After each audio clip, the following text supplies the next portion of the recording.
Speeches to persuade are perhaps the most complicated to prepare. Generally, you're going to ask a group of people to change either their attitudes or behaviors or both. Let's just say up front, the change is hard. Convincing someone to change, persuading them, if you will, requires a thorough understanding of the change process, command of the best organization techniques, and all of your public speaking talents to be successful. Without intending to, I think I just gave you the preview of today's lecture: persuasive process, organization techniques, and speaking talents.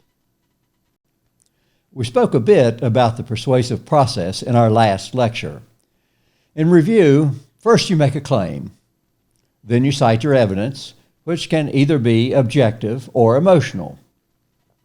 Try to reinforce your evidence as best you can, and then show how your evidence supports your claim. This is generally how the persuasive process works. People behave in certain ways that are generally pretty consistent. Sometimes it's just a habit. You part your hair on the left side, or you brush it straight back. You may not even know why you do it. Other times, you behave in a certain way because you have deeply held attitudes or beliefs. You go to a certain type of church because you believe in its teachings.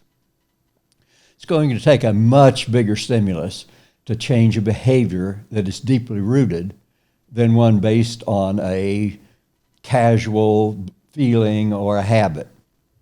For example, if I had evidence that I could make you more money, cause you to be more successful in romance, and keep your weight under control, I'd probably have a shot at persuading you to change your hairstyle. Even with those powerful stimuli, I still couldn't get you to change your religion. But I might get you to consider coming to my church with me one Sunday. The point is, you can't expect a person or a group to make wholesale changes based on one speech. A small change is probably the best you can expect, so be judicious in what you ask an audience to do. Now, let's explore how you go about asking people to change. How do you organize your remarks to have as much impact as possible? One commonly used design for persuasive speeches is called problem-solution. First, you would define a problem and then provide a solution. In defining the problem, you want to say what the problem is and then explain why it is a problem. People are too fat is a problem. Why is it a problem? It affects people's health negatively. Also, their self-concept or their job and or their romantic possibilities. For the solution, you make your claim. Losing weight is good. Up to now, we have indicated that you make your claim and then support it with evidence. Most of the time, that's the order that you would use. But there may be instances where you might consider changing up that order.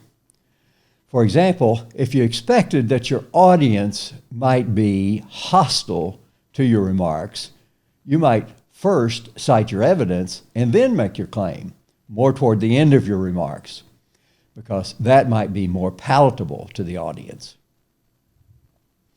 Another fairly common persuasive speech design is called the motivated sequence, developed by Alan Monroe. It has 5 parts, most of which should be familiar to you based on your knowledge of previous discussions we have had. Here's a quick review of the 5 steps of the motivated sequence. Number 1, attention. Be creative and bold. Number 2, need. Make it important to the audience. Number 3, satisfaction. Make your claim. 4 is visualization. We haven't talked about this before, but visualization means you paint a verbal picture of what will happen if your solution is adopted. And 5 is action. Ask for the change you want.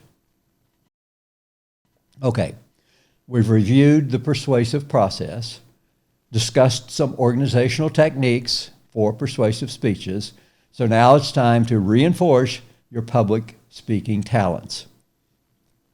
All the things that we have discussed previously still apply. You still need to stand up straight, make good eye contact, dress right, employ appropriate language, and manage nonverbal techniques to your advantage. But persuasive speeches require at least one more thing. It's called ethos. Ethos, as designed by Aristotle, is moral character. Ethos requires an honest presentation of the speaker's message. In other words, the speaker must present the message such that the audience perceives the integrity of the speaker. For this to happen, the speaker must be thoroughly prepared and demonstrate that knowledge and preparation. The speaker must present the arguments in a straightforward manner. And perhaps most important, the speaker must demonstrate a genuine interest in his or her listeners.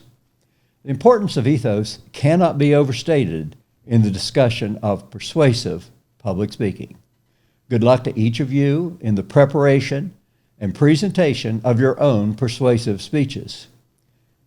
Pick your topics carefully, prepare meticulously, and practice repeatedly.